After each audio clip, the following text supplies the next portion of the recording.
İbn Abbas radiyallahu anh'ın hadisinden aydın oldu ki bize bütün salih emeller bu Zülhicce ayının ilk 10 gününde bir neçə qata vurulur. Necə ki zikirlədik, yəni böyür keyfiyyət baxımından yoxsa ədəd baxımından. Allah subhanahu wa ta'ala daha doğrusunu bilir. Sözsüz ki, keyfiyyət baxımından da əzəmətləşdirilir və həmçində ədəd baxımından da ki, daha çox savab yazılır insana. Yaxşı qardaşlar, sual çıxır ortaya.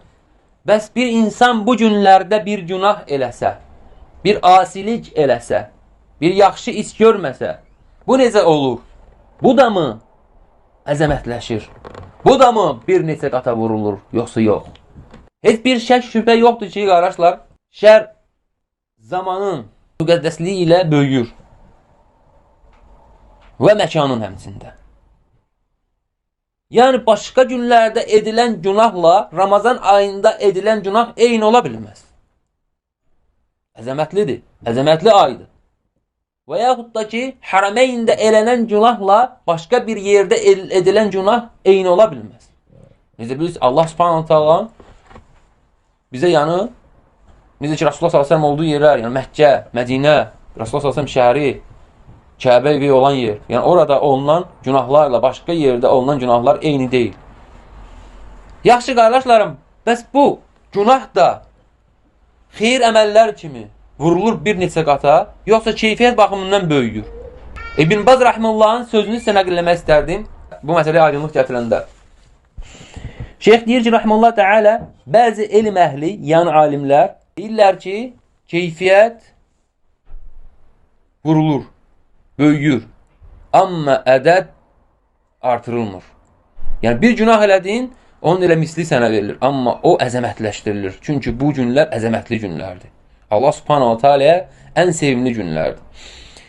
Dəlil də gətirir qardaşlarım Ən'am surəsinin 160-cı ayəsini. Allah subhanahu teala deyir, kim yaxşılıq gətirərsə, yəni kim bir yaxşı əməllə gələrsə, ona gətirdiyinin 10 qat əvəzi verirlər. 10 qatı verirlər. Mənalı tərcümədir qardaşlar. Sonra nə deyir Allah subhanahu teala? Kim bir pisliklə gələrsə, yəni kim bir pislik gətirərsə, ona ancaq gətirdiyinin misli qədər cəza verirlər. Onlara zülm olunmaz. Yəni onlara haqsızlıq edilməz.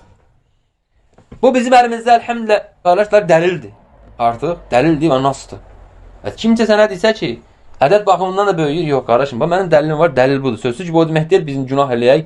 Yox, Allah qorusun ondan. Bu günlərdə o günahlar qat-qat yəni əzəmətləşir. Amma ədəd baxımından yəni ədədə vurulmur. Amma savab işlər sözsüz ki, vurulur. Bu günlərdə xüsusən də Allah bilir neçə qata vurulur. Və bu günlərdə qardaşlar, bu günlərdə elinən nafilə ibadətlər başqa bir günlərdə olunan nafilə ibadətlər kimi olmur. Çox əzəmətləşir, böyük, çox. Və həmçində ki, fərzlər də, gözəl fərzlər də məsələsin, həmçinin elə başqa günlərdə olunan fərz ibadətlər kimi olmur. Sözsüz ki, başqa günlərdə elənən fərz əməllər bu günlərdə elənən nafilə əməllərin daha üstündür. Çünki nafilə ibadətlər Allah subhanahu ta'ala daha sevimlidir. Nafilə ibadətlər biz nə görürük? Qardaşlar, nafilə ibadətlər bizi hazırlaşdırır yəni fərzlərə. Necə ki, belə nafilə ibadətlər, oruclar kimi dursa il boyu, onun üçün Ramazan ayı çox rahat olur. Və həmçində sünnələr və gecə namazlar və s. ilə axir.